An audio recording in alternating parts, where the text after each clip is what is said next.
Hello everyone, welcome back to another video with Learn with SciTech. Today let's discuss on how to write an effective statement of purpose for your college or university applications. The first question you might have is, what is an SOP? SOP is a personal essay that outlines your academic background, professional goals, research interests, and reasons for choosing a specific program.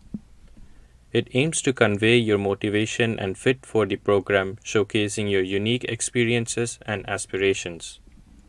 Why is it important, you may ask? It is important because it helps distinguish you from other applicants by highlighting your unique experiences and qualifications. A well crafted statement can significantly impact your chances of admission. What parts make up a SOP? A standard SOP has 6 sections: introduction, academic background, professional experiences, personal hobbies and extracurriculars, your goals and why this program, and a conclusion. Before starting to draft your SOP, check the requirements of the institution you're applying to, such as the word limit. Typically, SOPs have a word limit between 800 to 1000 words. Next, brainstorm ideas on personal experiences, key achievements, and long term goals. This will make it easier for us when we start working on the SOP. Now, with the help of this sample SOP, which I personally used, let us see what each section contains. Section 1: Introduction. The introduction is used to grab the reader's attention and introduces your main objective for applying. Here you can briefly outline your academic or professional background, the field of interest, and the specific program or position you're applying for. You can also include a personal anecdote or relevant experience that sparked your interest in this field. Section 2: Academic Background. This is used to show your foundational knowledge and relevant skills.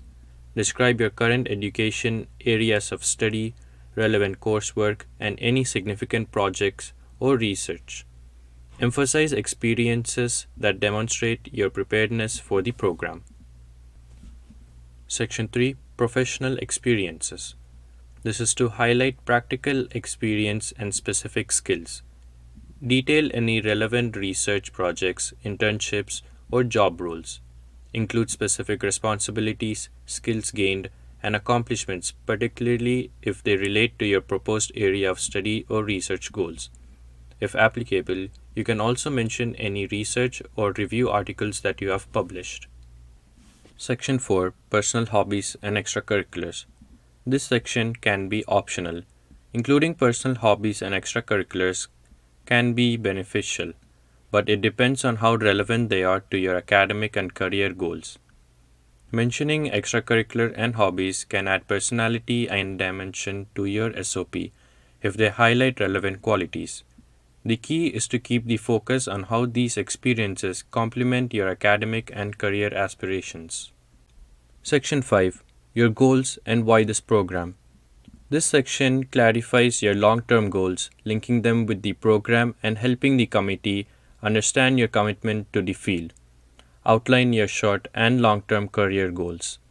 Explain what you aim to achieve in your career and why these goals matter to you. Mention how the specific program will help you reach these objectives by fulfilling in knowledge gaps, providing key training, or offering relevant experiences. By aligning your career goals with the program, you show that you've thought critically about your path. Section 6: Conclusion. End your SOP on a strong note, leaving a lasting impression and reiterating your enthusiasm. Describe personal traits or values that have influenced your academic and career journey, such as resilience, curiosity, creativity, or teamwork. Express your enthusiasm and readiness for the opportunity, emphasizing how you look forward to contributing to and growing within the program. This should be brief but powerful, with a confident closing statement that leaves the reader with a positive impression of your commitment and excitement. Now, the first draft of your SOP is ready. Here are some writing tips to keep in mind while drafting your SOP. Each statement should be made specific to the program. be authentic, and reflect on your true selves. The same SOP can be used for multiple institutes as long as the requirements are met. Always revise your work, and it is good to make various drafts and have others go through it for proofreading.